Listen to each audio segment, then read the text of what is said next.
Hey, it's Kendall, and this is 90 Second Church. We're in a series called Re-Engage, and this week it is Re-Engage with the Bible. We're on a 5-day tour through the whole thing. Now, so far we've looked at the Pentateuch and the history books. Today I want to take you to the poets and the prophets. That includes like Psalms and Proverbs, because the prophet Isaiah goes all the way through to Malachi, which ends the Old Testament.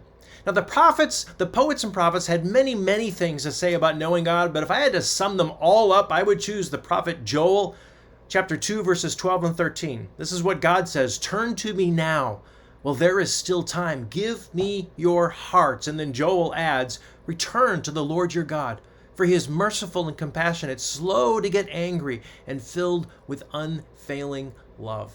Now, the poets and prophets were writing to the Israelites who were continually turning away from God. And over, we hear God say, "Return to me, and if you do, I will forgive you because I love you." And this is a deep and life-changing truth. God loves you completely, unconditionally. There's nothing you could ever do to make him love you more. There's nothing you could ever do to make him love you less. He simply loves you. And because he loves you and me, he invites us to turn and return to him, to humbly confess our sin and surrender ourselves to him.